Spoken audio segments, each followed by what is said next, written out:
अब देखिए, हम लोग अगर पक्की तरह से इस ब्रह्म सूत्र को ग्रहण करना चाहते हैं, तब हम लोगों को, जैसे अगर हम एक खंबा गाड़ने की कोशिश कर रहे हैं, तो हमको खंबे को मजबूत बनाने के लिए उसको हिला हिला करके उसके फाउंडेशन में और उसके कुछ कुछ भरना पड़ेगा, जिससे कि वो डंडा हिले नहीं।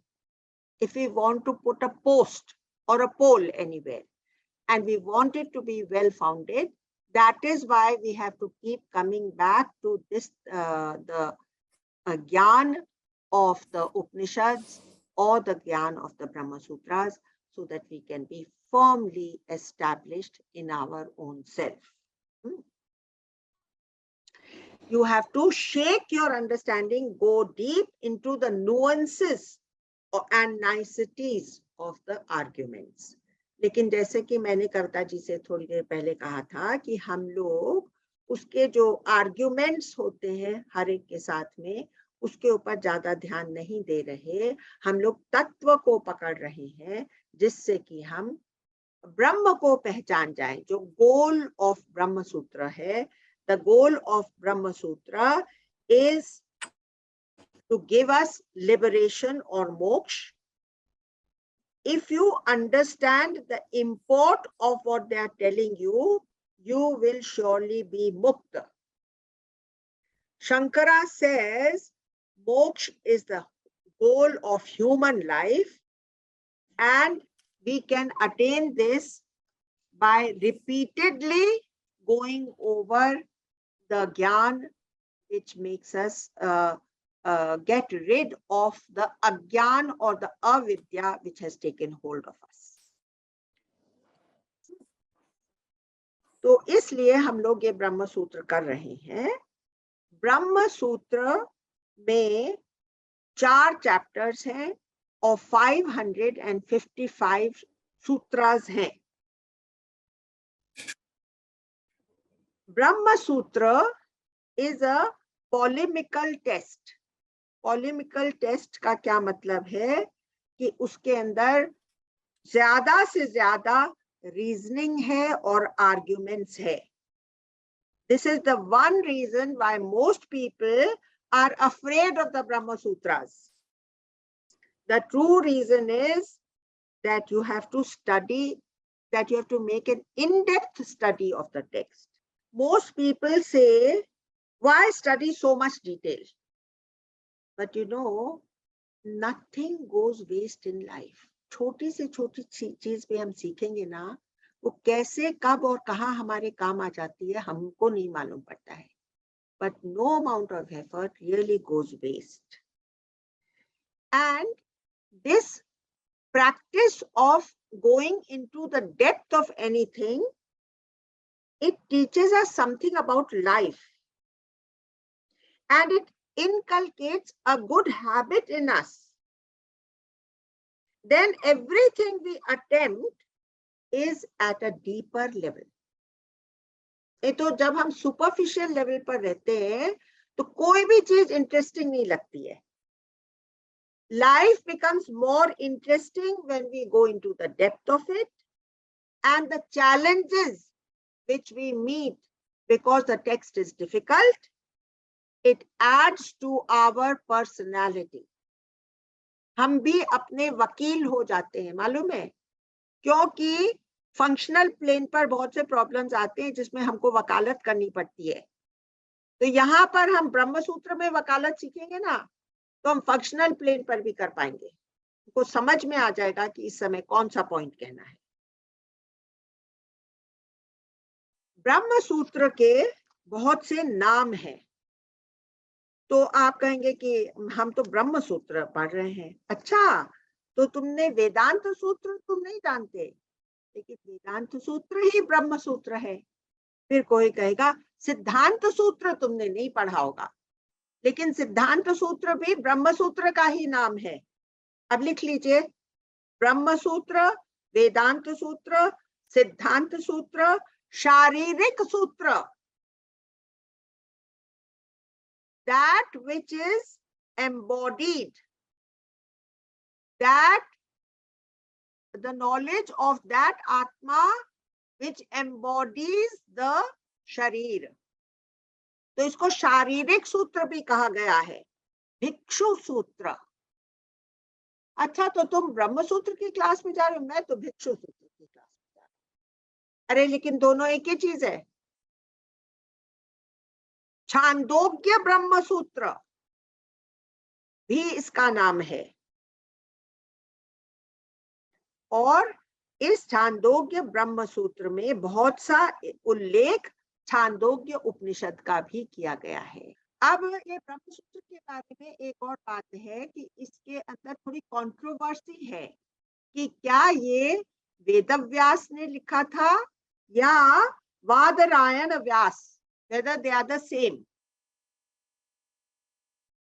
तो वादरायण व्यास जो है ना, तो ये जैसे बद्रीनाथ, तो वादर मतलब वो जो बद्री के नाथ, तो बद्री का वैसे एक और कुछ और मतलब होता है, जैसे कि कुछ बंदर या समथिंग लाइक दैट, उसके नाथ नहीं है ये वादरायण नाथ। यहाँ पर ही ये ऋषि वेदव्यास रहे थे, और इस वजह से वो उसके मतलब उनके जो नाथ थे, उन्होंने जिसको इष्ट बनाया था, तो इसलिए उनके ऊपर पड़ा है ये वादरायण।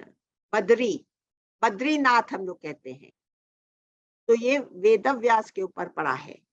तो अब वो लोग बोलते हैं कि भाई ये वो ही है, इतना तो काम नहीं कर सकता ना एक इंसान कि उसने सारे तो वेदास लिख दिए और सारे पुराण लिख दिए और भागवत लिख दी और श्रीमद् भगवत लिख दी, सब कुछ लिख दिया, और ब्रह्म सूत्र भी उसी ने लिख दिया, कंपाइल करा। हाँ, ये सब चीज कंपाइलेशन है। तो बहुत लोगों का ये मत है, लेकिन बार बार ये प्रूव होता है, क्योंकि जब हम और लेखकों का पढ़ते हैं और वो इसका जिक्र करते हैं ब्रह्म सूत्र का, जैसे कि भगवत गीता में भी इसका जिक्र आया कि कृष्ण भगवान ने कहा कि कौन से तीसरे चौथे अध्याय के कौन से श्लोक में उन्होंने ब्रह्म सूत्र का जिक्र किया है। तो मतलब उस समय तक ब्रह्म सूत्र लिखा गया था, और ये व्यास मुनि व्यास वहां पर थे, इसलिए ये उन्हीं को एट्रीब्यूट किया जाता है। तो long and short, the conclusion that people have arrived is that they all have been written by the same Ved Vyas, who should actually be called Bhagwan Vedavyas because of the immensity of the work which he has done, which is superhuman in its magnitude. You understand? तो ये हो गया. So we are going to take up न्याय philosophy and Vaisheshika philosophy. तो न्याय और वैशेषिका को हम लोगों ने इसलिए छोड़ा था कि दोनों में बहुत ही ज्यादा समानता है, और ये न्याय फिलॉसफी सेकंड या थर्ड एडी में लिखी गई थी, और 11वीं शताब्दी तक आते आते दोनों मिलकर के एक ही हो गए, क्योंकि उनके अंदर की रूपरेखा अब सेपरेट नहीं रही। तो अब मैं थोड़ा सा न्याय के बारे में बताती हूँ और थोड़ा सा वैशेषिका के, और फिर उनके अंदर जो कॉमन पॉइंट्स है वो साथ में ले लेती हूँ, ठीक है। तो the father of Nyaya philosophy is suppose to be Gautam ऋषि। अब ये गौतम ऋषि के माँ बाप कौन थे उसके बारे में कोई हम जानकारी नहीं है। एक गौतम ऋषि का वर्णन आता है रामायण में, जिनकी वाइफ अहिल्या थी, ठीक है, और इनकी कहानी वो इंद्र के साथ और फाइनली राम के आगमन के साथ जुड़ी हुई है। लेकिन मुझे पर्सनली लगता है, and I hope it is right, it can not be that Gautam Rishi who did so much अन्याय to his own wife. So he couldn't have written the Nyaya philosophy, which is based on pure logic. So I hope from the bottom of my heart that it is not the same person. न्याय is there in all the 6 philosophies. अभी ये जो है ना, न्याय का मतलब क्या है? Reasoning, the process of reasoning, that we must rely only on the truth of things, not on suni sunai baatein. We must be more exploratory in nature. We must be seekers, and we must rely on what we have experienced ourselves. So this is there in all the 6 philosophies. And what is another thing that is common to all the 6 philosophies is to have the right perspective of life. Now the Nyayikas, they attach a lot of importance to divine grace. बोले कि बिना grace के हमारे अंदर वो intuitive awareness खिल नहीं सकती या हमको महसूस नहीं हो सकती. ये जो न्याय फिलॉसफी है, ये इसने एक नया रूप धारण करा जब ये मिथिला तक पहुंची, और वहां पर इसका नाम दे दिया नव्य न्याय. नव्य न्याय, मिथिला में इस न्याय फिलॉसफी का नाम, न्याय दर्शन का नाम नव्य न्याय हो गया. और फिर इसको और भी ज्यादा एक हवा मिली जब यह वेस्ट बंगाल तक पहुंची, और वेस्ट बंगाल में नवद्वीप में ये और ज्यादा खिल गई. कौन सी फिलॉसफी? न्याय philosophy. Basically, they believe that there are 6 substances which are called dravyas, and they combine with the purusha. तो जो 6 substance जो द्रव्य है, उसमें ईथर, आकाश, टाइम, स्पेस, दिशा, ये सब चीज आता है. आज के भी जो साइंटिस्ट हैं वो क्या कहेंगे, ये वर्ल्ड कैसे बना? मैटर से बना है. लेकिन ये मैटर बिना स्पेस और टाइम के हो नहीं सकती. इसका मतलब कि it is a given. If there is matter, if there is creation, there has to be space and time. आज की मैं आपको बात बता रही हूँ. Current studies of consciousness say that the cosmos is made out of matter, and for that matter to take form, it has to have space and time.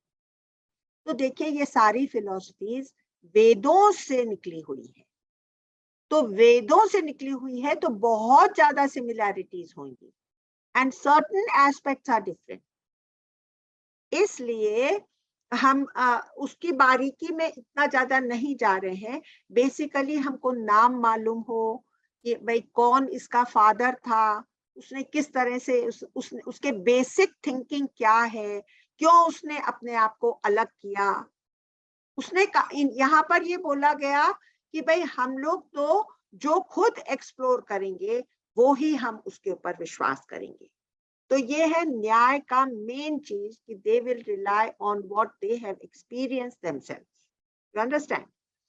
Plus that there is a Purush, there is a Prakriti. So they talk about these 6 things. तो द्रव्य उसको बोला. द्रव्य, तो द्रव्य तो हो गया ये ईथर, आकाश, टाइम, स्पेस, ये द्रव्य हो गया. इसके अलावा सेकंड देखिए 6 चीजें मैं लिखाती हूँ आप लोगों को. द्रव्य, सेकंड गुण, थर्ड कर्म, फोर्थ सामान्यता, सामान्य, फिफ्थ विशेष, हर एक में कोई एक थोड़ी सी विशेषता है, फिफ्थ विशेष, और सिक्स्थ समन्वय. कैसे उनका फिर विशेष भी है और साम्य भी है, लेकिन फिर उसका कैसे समन्वय वो लोग करते हैं. तो ये इनकी मेन बातें हैं. और वो लोग ये मानते हैं कि देखो nothing is left to chance. एक भगवान है, he is the swami, Maheshwar, जो सबको गवर्न करता है. कोई प्लैनेट अपनी अलग धुरी पर नहीं जा सकता, सब उसके कहने पर चलते हैं. और उससे एक जरा सा भी बाहर नहीं निकल सकता।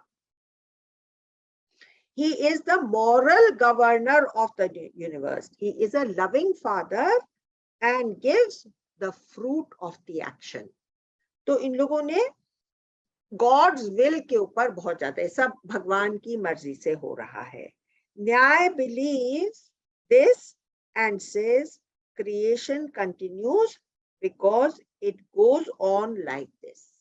भगवान के विल पर वो चलती है जिस दिन। अच्छा, अभी देखिए, तो ये हो गया ये न्याय फिलॉसफी के बारे में, और विशेषिका भी बहुत कुछ ऐसे ही है। अब so there are many similarities between Nyaya and Visheshika, so they are taken up conjointly. Visheshika is significant for its naturalism. वो लोग ज्यादा ऑर्गेनिक थे विशेषिका, ये लोग ज्यादा इसके ऊपर टिके हुए थे कि जो इन्होंने खुद जाना उसी के ऊपर, और ये लोग ज्यादा नेचुरलिस्ट थे। This was founded by Kanad Kashyap ऋषि। कनाद कश्यप कौन सी? विशेषिका। अब कनाद कश्यप 2nd और 3rd AD में हुए, और इसके बाद इसके ऊपर कमेंट्रीज लिखी। किसने लिखी? प्रशस्त पाद, एक जो आदमी था जिसने कमेंट्री लिखी उसका नाम था प्रशस्त पाद। दूसरा था उदयनाचार्य, उदयन आचार्य, उदयन नाम रहा होगा, आचार्य, और एक का नाम था श्रीधर। इन लोगों ने विशेषिका के ऊपर commentary. There is a story about Kanad Kashyap ऋषि कि वो कभी भिक्षा पात्र लेकर के भी नहीं जाते थे। वो जैसे कि ये जो ग्रेन्स की मंडियां होती है ना, अनाज की मंडियां, यहाँ पर जब बोरियां उतार करके रखते हैं तो थोड़ा सा ग्रेन नीचे गिर जाता है, बस उसी को चुन करके और उसी से आटा पीस करके जो रोटी बनती थी उसको ये खा लेते थे। भिक्षा मांगने के लिए ये नहीं जाते थे। इनका सब लोग बहुत आदर करते थे क्योंकि इनकी जीवनचर्या बहुत ही शुद्ध थी। दे बोथ, मतलब न्याय फिलॉसफी और Vaisheshika, they both believed in the individual liberation of the self. हर एक की जीवात्मा अलग से लिबरेट होती है, ऐसा। And ignorance as the root cause of the misery. जो हमारी अविद्या है वो ही हमारे ऊपर जितनी भी विपत्तियां आती हैं और जो पीड़ाएं और दुख हम इस लाइफ में सहन करते हैं उसका मेन कॉज हमारी अविद्या है। अब ये विशेषिका जो है ना, इन्होंने एटम्स की बहुत ज्यादा स्टडी करी। तो एटम्स की स्टडी में they believe that when 6 atoms combine only then they become visible। जब 6 एटम्स आपस में जुड़ते, एक एटम इतना बारीक होता है, इतना महीन होता है कि वो आंखों से देखा नहीं जा सकता, लेकिन जब 6 एटम साथ में आ जाते हैं तब वो दिखाई देता है। अब ये जो है ना, उसी जमाने में ग्रीक्स ने भी ये एटम्स की स्टडी करी, और आज के फिजिसिस्ट भी एटम्स के ऊपर बहुत ज्यादा स्टडी उनकी चल ही रही है। लेकिन जो ग्रीक्स हैं और जो फिजिसिस्ट हैं दोनों एक बात में बिलीव करते हैं कि द एटम्स कंबाइन रैंडमली। उनका कोई वो मेथोडोलॉजी नहीं होती कि भाई ये इधर से आया ये इधर से आया, क्यों बना नहीं है, एक्सीडेंटल, रैंडम। और विशेषिकास और न्यायिकास जिसके बारे में हमने अभी सीखा, वो लोग कहते नहीं, भगवान is the moral governor, atoms ओबे his command, everything is as per the will of the God, therefore nothing is left to chance or unlicensed behavior by anyone। God is the ultimate, Maheshwar. God wills and creation takes place. Creation was there, then the creation came to an end, and another creation emerged with a new order. And in the new order, there is something good and something bad. So we have to put up with it. Therefore, when the new order comes, there's something good and something bad. अब ये विशेषिकाज ने एक और aspect निकाला, अदृश्य। अदृष्ट का हमारे जीवन पर बहुत बड़ा असर है। वो जो अदृष्ट फैक्टर है, तो इन्होंने ये इसमें और उसमें थोड़ा सा फर्क हो गया। ये लोग भी द्रव्यास के ऊपर बात करते थे, ये लोग भी 6 द्रव्यास, ये सब बात करा इन लोगों ने, लेकिन यहाँ पर स्लाइड डिफरेंस है ना। तो इन्होंने अदृष्ट की एक बात निकाली, उन्होंने ग्रेस की बात निकाली, ये सब कुछ भगवान के ग्रेस से है। वो भी अदृष्ट है ना, देखिए। तो उसमें भी समन्वय हो सकता है ना, जो उन्होंने उसको ग्रेस का नाम दिया और यहाँ पर इन्होंने अदृष्ट का नाम दिया। इसलिए 11वीं शताब्दी तक पहुंचते पहुंचते न्यायिकास और वैशेषिकास में इतना थोड़ा डिफरेंस हो गया कि लोगों ने इनको कंबाइन करना ही ठीक समझा, क्योंकि इसमें अलगाव कम रहा और समानता ज्यादा हो। ठीक है, तो ये हो गई आपकी। अब हमने 6 फिलॉसफीज कर ली। अब देखिए, हमारी लाइफ में हम 2 तरह की एक्टिविटीज के लिए पैदा हुए हैं, functional plane and the existential plane. 2 activities हैं हमारी।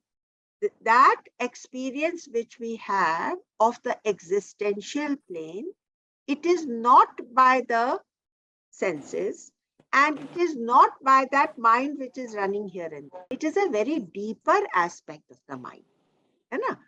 माइंड के बिना नहीं हो सकता, लेकिन वो माइंड जो है वो माइंड नहीं कहलाता, वो अमन कहलाता, नॉन माइंड, है ना। So there are 2 kinds of activities which this body was meant to perform. To connect with your own divinity, that is the goal of life, you know that. To function on the practical plane. When this functioning happens with a strong sense of egoic identity, it leads to a lot of misery in life. अगर मेरी ego strong है और मैं personhood से सारा अपनी activity कर रही हूँ, तो आए दिन मैं बिना मौत मरती रहूंगी।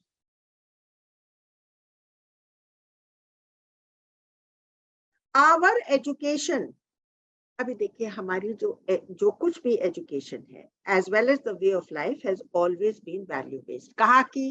भारत देश की। भारत देश में जो हमारे ऋषि मुनियों ने हमको एजुकेशन दी, उन्होंने हमारे लाइफस्टाइल में ऐसा कुछ पिरोया था कि हर चीज में हमारा थोड़ा एवोल्यूशन हो जाए, थोड़ा और एवोल्यूशन हो जाए। जैसे आप छोटी सी बात लेते हैं, नमस्ते करना, तो हम अपने अंदर के परमात्मा को भी यहाँ पर नमस्कार कर रहे हैं और सामने के ये भी अपने आप को याद दिला रहे हैं कि जिससे मैं बात कर रहा हूँ उसमें वो ही परमात्मा रह रहा है। तो हमारी डे टू डे एक्टिविटीज में, अब जैसे हम लोग ये टिक्की लगाते हैं, तो किस लिए उन्होंने ये कहा? अभी तो हम लोग ये प्लास्टिक की टिक्की लगाते हैं, लेकिन पहले सिंदूर क्या होता था? वो एनर्जी अट्रैक्ट करता था इनटू द आज्ञा। इसके अलावा हर बार जब हम टिक्की लगाने के लिए ऐसे प्रेशर देते थे, तो प्रेशर देने से ही ये आज्ञा चक्र के प्रति अवेयर होती थी। मांग भरना, टिक्की लगाना, ये सब चीज एक तरह से हमको उसी डायरेक्शन में ले जाती है। या मेल पुरुषों का जनेऊ पहनना, ये हर समय उनको अवेयरनेस रहे। कि मैं क्या कर रहा हूं, मैं जनेऊधारी हूं, मुझे ऐसे एक्ट करना चाहिए। तो एक तरह का ब्रेक लगता था। यानी कि शॉर्ट्स पे जाएंगे तो जनेऊ को कान में लगाएंगे, हर चीज में वो अवेयरनेस, हर काम अवेयरनेस से। इस तरह से हमारी सारी दिनचर्या की हर चीज इसी तरह से पिरोई हुई, जो कि हम इवॉल्व होते रहे through every action in our life. या हमारे जो धर्म अर्थ काम मोक्ष, जो 4 ये बनाए हुए हैं, इनसे भी हमको, भाई पहले धर्म को सामने रखो, धर्म को सामने रख करके तुम अर्थ का भी उपार्जन करो, तुम काम भी करो, कामनाएं अपनी पूरी करो, सब तरह की।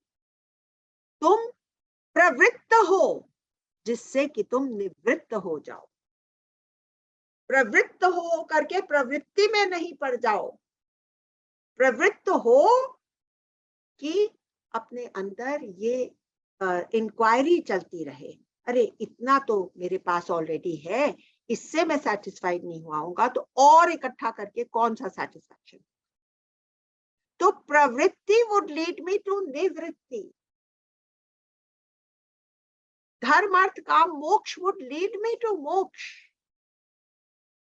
ये जो 3 पहलू हैं, धर्म अर्थ और काम, धर्म से चलूंगा तो मेरी लाइफ कॉम्प्लिकेटेड नहीं होगी, कर्तव्य के पथ पर चलता रहूंगा तो हमेशा सुलझी हुई लाइफ रहेगी। धर्म नहीं रखूंगा, राइटियसनेस नहीं रखूंगा, तो पता नहीं कितने गलत कर्म कर दूंगा, फिर लाइफ इतनी कॉम्प्लिकेटेड हो जाएगी कि मैं मोक्ष की तरफ सोच ही नहीं पाऊंगा। आप समझे? अब देखिए, जैसे कि हम लोग सवेरे उठ करके कराग्रे वसती लक्ष्मी, तो मतलब हर एक चीज में उसको याद कर लिया। फिर नहाते टाइम कि भाई सारी रिवर्स का पानी इस लोटे में है, तो मैं अपनी अपनी एग्जिस्टेंस को विस्तार देता रहूं, विशाल बनाता रहूं, सबसे मैं जुड़ा हुआ हूं, मैं सीमित नहीं। तो ये, और फिर देखिए शंकराचार्य ने सारी इस फिलॉसफी को एक सूत्र में लिख दिया। वो सूत्र आपको पढ़ के सुना देती हूँ, अच्छा लगेगा आपको। सत्संगत्वम निस्संगत्वे, सत्संग करोगे तो तुम निस्संग की तरफ, नॉन अटैचमेंट की तरफ बढ़ोगे। निस्संगत्वे निर्मोहत्वम, निस्संग नॉन अटैच्ड फील करोगे, non attached in the sense कि सब लोग अपनी अपनी तरह से चल रहे हैं, मुझे दखल अंदाजी करने की जरूरत नहीं। Let everybody be, live and let live. सबके अंदर दकियानूसी स्वभाव नहीं होना चाहिए हमारा। सब ठीक ही तो चल रहे हैं ना, अपनी अपनी समझ से चल रहे हैं ना, इसीलिए तो हमारे पास 33 करोड़ देवता है ना। सबको जो भाए हमको स्वीकार है। तो इस तरह से निस्संगत्वे निर्मोहत्व, मोह, मोह से दूर हो जाओ। इसके बारे में अभी मैं और खोलने वाली हूँ। निर्मोहत्वम निश्चल तत्व, फिर तुम अंदर से निश्चल हो जाओगे, चलते नहीं रहोगे, दौड़ते नहीं रहोगे, भागते नहीं रहोगे, ठहर जाओगे। और निश्चल तत्वे जीवन मुक्ति, और फिर तुम सीधे जीवन मुक्ति की कगार पर आ जाओगे। क्यों नहीं हम जीवन मुक्ति एंजॉय करें, सबसे beautiful state that we can be in? Why can't we do that? So now all this is over and we can safely proceed to janmadyasya yatah, जन्म आदि यतः। यतः का मतलब है from which are derived जन्म आदि, birth etc. asya and this universe. जन्म आदि which make up this universe. सारी स्पीशीज के जन्म आदि, फ्रॉम विच आर डिराइव्ड, जन्म आदि ऑफ एंड दिस यूनिवर्स, जन्म आदि एंड दिस यूनिवर्स, किसमें से? ब्रह्म से। इतना शॉर्ट वो करके रखते थे, इतना क्रिप्टिक हो जाता था कि बिना कोई समझदार आदमी के इसको समझना कठिन हो जाता। जन्म आदि का क्या मतलब? पैदा होता है तो खाली पैदा ही रहता है क्या? अगले सेकंड तो बढ़ना शुरू करता है ना। तो जन्म के साथ उत्थान, विकास और क्षय, या तो इसको खाली इन 3 में डिवाइड कर सकते हैं, और या तो फिर 6 स्टेजेस ऑफ विकास देते हैं शरीर का। देखिए, शरीर के लेवल पर 6 स्टेजेस बोल सकते हैं या 3 स्टेजेस बोल सकते हैं, जन्म, विकास और क्षय, या 6 उसको डिवाइड कर सकते हैं कि भाई पहले ये पैदा हुआ, फिर उसका बचपन हुआ, फिर युवा हुआ, और फिर वो वानप्रस्थ मतलब और थोड़ा सा बड़ा हुआ, फिर बुढ़ापा आ गया और फिर मृत्यु आ गई। या तो इसको 6 में डिवाइड करो। ये कौन से लेवल पर है बताइए? शरीर के लेवल पर, बॉडी के लेवल पर, है ना। इन सब का कॉज क्या है? ब्रह्म है। अच्छा, अगर ये नहीं होते, अगर ब्रह्म नहीं होता, तो जन्म के बाद ग्रोथ हो सकती थी क्या?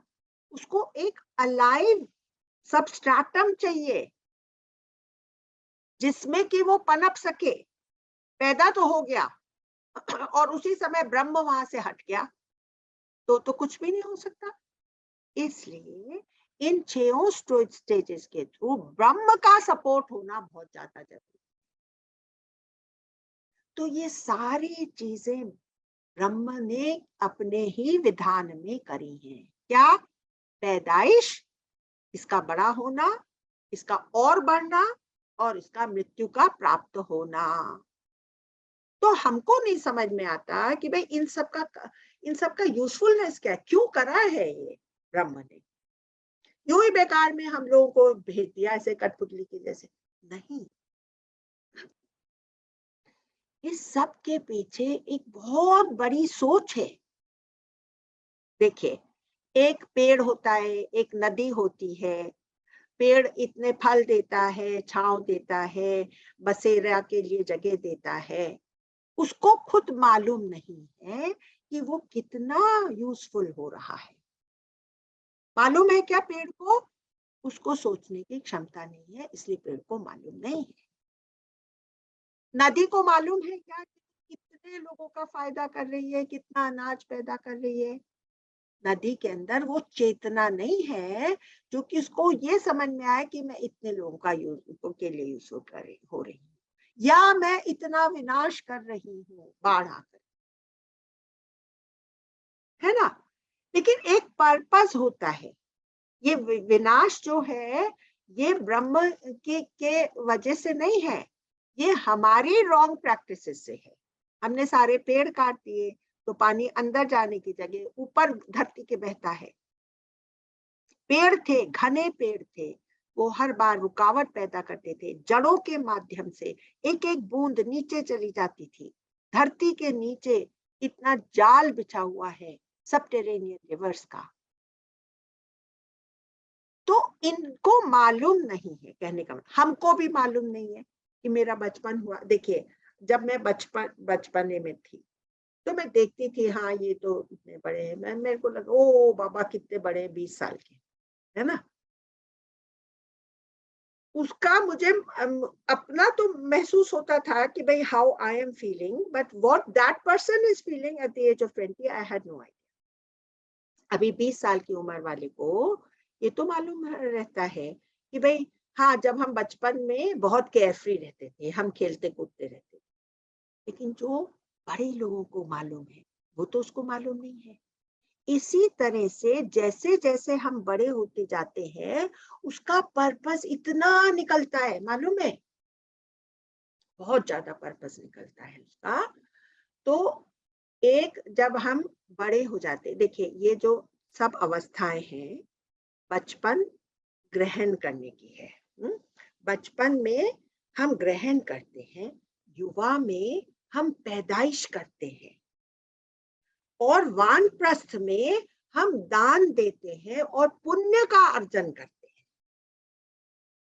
लेकिन सन्यास में हमको सबसे छुटकारा पाना है, हर एक चीज से छुटकारा पाना है। जो अभी बात करी ना, जीवन मुक्ति की बात करी, हर एक चीज से हमको छुटकारा पाना है, छुटकारा पाना। अब हम लोग पकड़ के रखते हैं और हम सोचते हैं कि हम छूटे हुए हैं और हमने किसी को अपना गुलाम बनाया है, लेकिन उस प्रोसेस में हम ही गुलाम बन जाते हैं। और इसका बहुत ही वो सरल सा उदाहरण है जो आप लोग सबने सुना होगा कि एक आदमी रस्सी भैंस की पकड़ करके चल रहा था, तो संत ने क्या बोला, देखो देखो कैसे इस भैंस ने इसको बांध रखा है। आदमी आकर के संत को बोला कि भैंस ने थोड़ी मुझे बांधा है, मैंने भैंस को पकड़ा हुआ है। बोले अच्छा, अगर तुम उसको छोड़ सकते हो तो छोड़ दो ना उसकी रस्सी। कैसे मैं छोड़ दूं, वो भाग जाएगी। तो सिद्ध हो गया ना कि तुम पकड़े हुए हो भैंस के द्वारा, तुम पकड़े हुए हो। जैसे हम लोग कुएं में से पानी निकालते थे, तो अगर बाल्टी बहुत ज्यादा भारी हो और मेरे में पूरी ताकत नहीं हो, तो बाल्टी को अगर मैंने नहीं छोड़ा तो उसको खींचते खींचते मैं ही उलट करके कुएं में गिर जाऊंगा। कहने का मतलब है जब हम संन्यास के स्थिति में आ गए, और मैं इस बारे में इसलिए ज्यादा बात कर रही हूँ क्योंकि हम लोगों में से कई अब वानप्रस्थ और संन्यास में ही है। तो अगर हम संन्यास में आ गए तो अब हमको पुण्य भी अर्जन नहीं करना है, अब हमको एक एक करके सब चीज से छुटकारा पा लेना है। सबसे पहले किससे छुटकारा पाना है, अपने शरीर से छुटकारा पाना है। ये शरीर ही हमको बांध रखा है। देखिए, जब हमारा समय आएगा तो धरती माता ने ये जो शरीर दिया है हमको, और जो कुछ भी लोन पर दिया है वो सारा पूरा चुकता कर लेगी, एक चीज भी हमारे साथ नहीं जाएगी। ये हम नहीं समझते और हम पकड़ के रखते हैं। और अगर हमने शरीर को पकड़ा तो शरीर के साथ फिर हम चले जाएंगे और वापस आएंगे। यही हमारे जन्म मरण का कारण बनता है। बार बार हम जन्म मरण में आते हैं क्योंकि हम शरीर को अपना ही मानते हैं। अंत समय तक मानते हैं कि नहीं? तो क्यों नहीं हम ये जानते हैं कि शरीर मेरा नहीं है, शरीर है ही नहीं।